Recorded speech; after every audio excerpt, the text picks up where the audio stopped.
Je ne sais pas. Peut-être que ce genre de truc n'est pas condamnable par la loi, mais ça m'étonnerait. C'est forcément condamnable par la loi. Je suis sûr qu'il y a. On m'a parlé d'un organisme, je crois que c'est Pharos, si je me trompe pas. Vous me corrigez, hein. Si c'est Pharos ou pas, ou peut-être un autre nom. Peut-être qu'il faut, voilà. Il faut signaler, il faut vraiment signaler ce genre de gens parce qu'ils, voilà, ils sont en train disons, de tester des limites. Jusqu'où on peut aller euh, pour dominer. Voilà, vraiment, jusqu'où cette idéologie Moi, peut j'ai aller. l'adresse, Jack, de Pharos, hein, s'ils veulent poser plainte, les gens. Non, je pense que tu tapes Pharos. juste, voilà. Ah, il y a un sondage. Enfin, je l'avais pas vu. Merci. Il faut juste taper Pharos, je pense, sur Google et tu as la plateforme et tu as tout ce qu'il faut. Avant de donner la parole à Amina, je voulais aborder un sujet, si tu me le permets, Amina. Si tu veux faire les salutations avant, il n'y a aucun souci. Bien sûr, vas-y. Merci. En fait, sur mes vidéos sur YouTube, je reçois beaucoup de commentaires. Et je vous assure que je les lis presque tous. Voilà, je vais pas dire tous, parce que ça devient pratiquement impossible. Sinon, je passerai vraiment mon temps à ne faire que ça.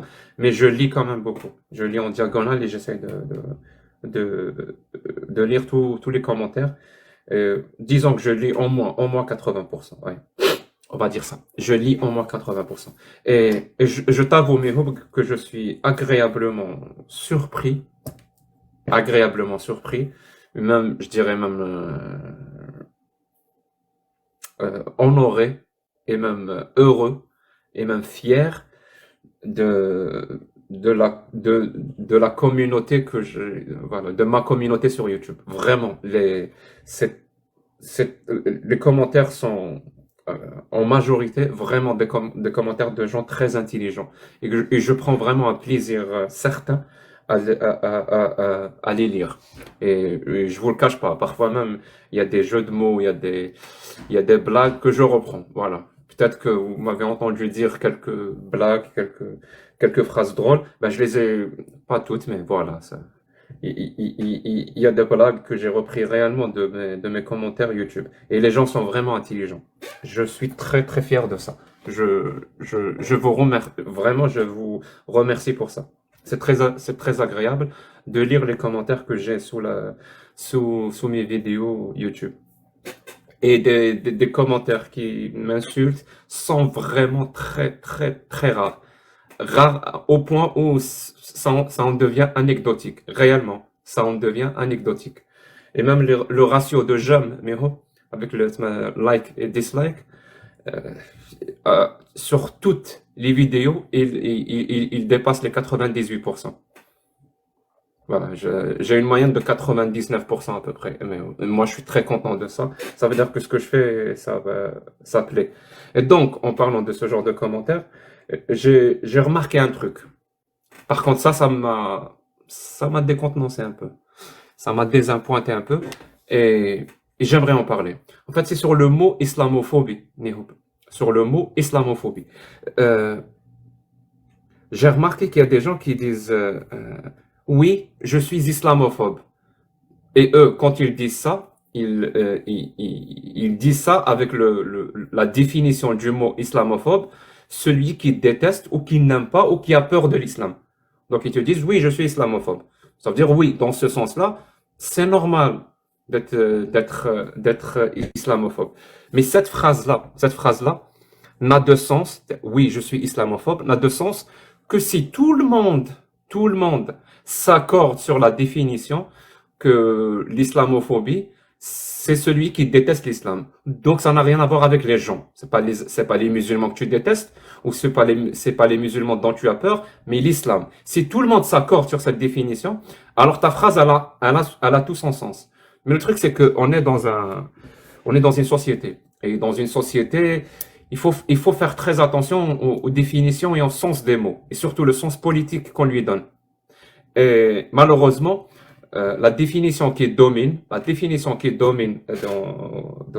du mot islamophobie, c'est pas celle de la peur de l'islam. C'est celle de la peur de l'islam et des musulmans. D'ailleurs, même si tu tapes, même si tu vas sur Wikipédia, tu tapes islamophobie, ça te donne la définition, ça va te dire qu'il a peur de l'islam et des musulmans. C'est-à-dire, c'est un amalgame de choses. Islam, religion, musulman, c'est des personnes. Et c'est ça la définition qui domine. Il faut la changer. C'est comme disait un grand penseur, mal définir les choses dans ce monde ajoute à son malheur. Et ben, on en est là. Là, c'est un cas pratique. On a mal défini des mots et ça en ajoute à son malheur. Le mot islamophobie.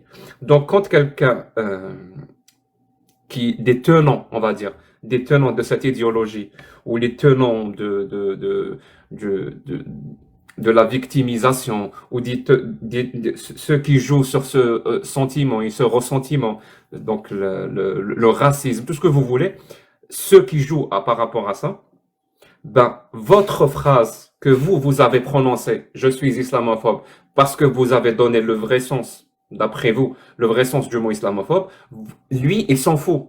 Lui, il va prendre cette phrase, voilà un Français qui assume clairement qu'il est islamophobe.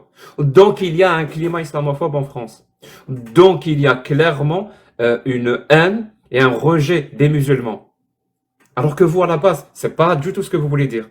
Mais in fine, c'est l'effet contraire qui se produit. Et je t'assure, Mehoub, j'ai vu des commentaires de personnes vraiment très intelligentes, mais elles se font avoir sur ça. Elles se font réellement avoir sur ça. Et ça, c'est mon avis, hein. Vraiment, c'est mon avis. Et elles se font avoir sur ça, justement parce qu'elles disent, oui, je suis islamophobe. Il y a aucun souci à être islamophobe. Oui, mais quand des personnes veulent utiliser votre discours pour rajouter encore de la confusion, eh ben, votre phrase, elle est parfaite pour eux. Voilà, un Français qui assume qu'il est islamophobe. Donc, on va l'utiliser. Donc, on va éviter de faire ça. Voilà. Au lieu de dire, oui, je suis islamophobe, il faut poser la question. C'est quoi islamophobe? Définis-moi islamophobe. Et c'est ce que je fais moi à chaque fois quand quelqu'un m'accuse, parce que ça arrive rarement, mais ça arrive quand même. Quand quelqu'un m'accuse d'islamophobe, je pose la question. C'est quoi islamophobe et pourquoi c'est pas bien? Je vous assure, à 99% des cas, ça n'aura plus aucun sens. L'invective qu'il a utilisée n'aura plus aucun sens. Vous posez juste la question. C'est quoi islamophobe? Et pourquoi c'est pas bien? Explique-moi. À 99% du temps, il n'a pas de définition claire. Et c'est fait exprès.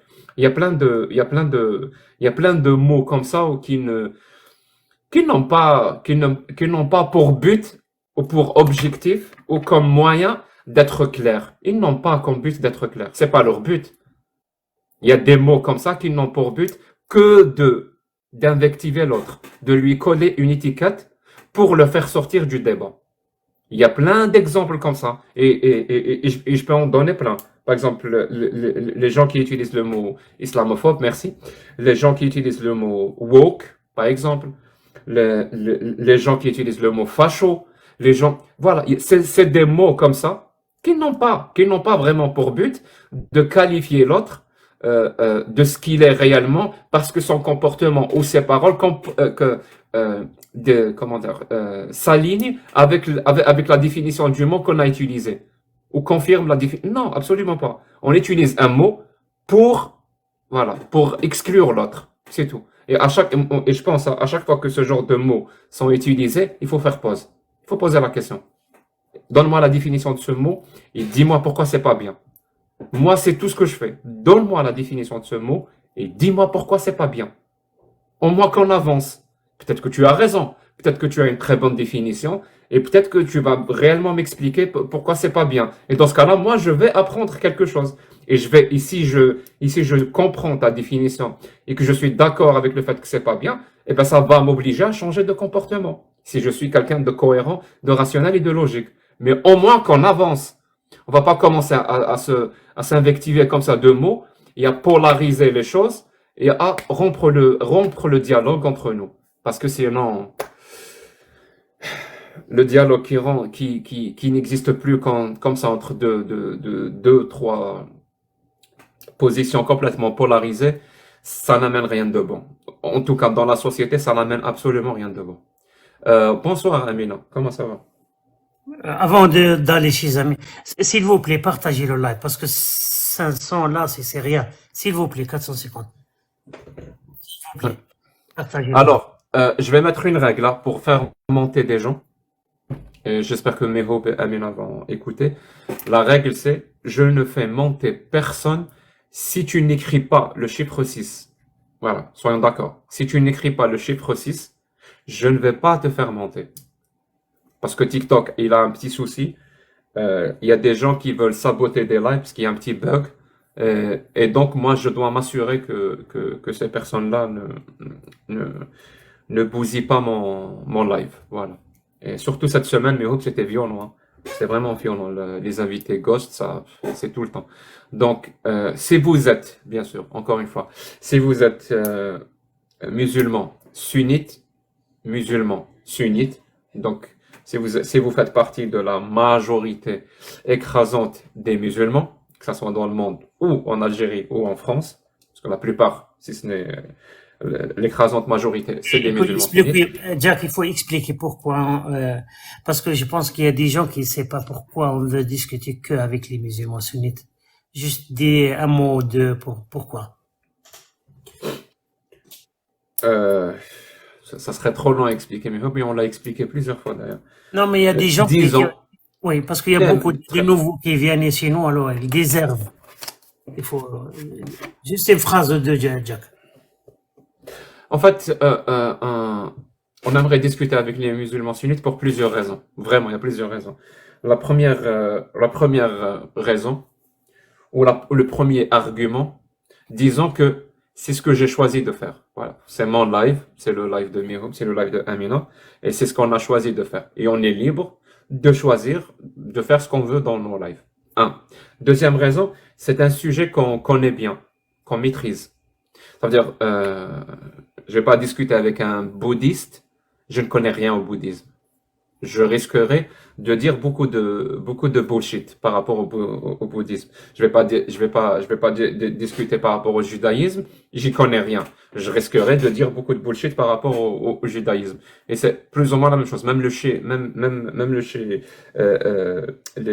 l'islam chiite, j'y connais pas grand chose. Donc, je risquerais de dire beaucoup de bullshit. Donc, pour éviter ce qu'on appelle en philosophie l'ultra-crépédérianisme, donc, aller parler d'un sujet que tu ne maîtrises pas et faire des affirmations dans ce domaine-là, donc tu risques de dire beaucoup de conneries. Pour éviter ça, on va se contenter de ce qu'on connaît. Et donc, l'islam sunnite, on le connaît bien. Deuxième raison. Troisième raison, c'est parce que on est algérien, tout simplement. Et là, on discute avec un live où il y a beaucoup de Français. Et par rapport à l'islam, eh ben, c'est la religion qui domine le plus, ou le courant, le madhab qui domine le plus. Donc l'islam sunnite. Donc ça sert absolument à rien de discuter avec d'autres personnes, alors que cette idéologie, ou leur idéologie, par exemple, je sais pas moi, l'hindouisme, un truc du genre, alors que cette idéologie ou cette croyance n'a aucun impact sur la société algérienne ou sur la société française. On perdrait notre temps. Voilà, on perdrait on va dépenser beaucoup trop d'énergie sur quelque chose qui n'a pas vraiment un impact élevé, un impact réel dans la société. Il y a plusieurs raisons comme ça, mais Oui. je pense qu'à travers le live, on aura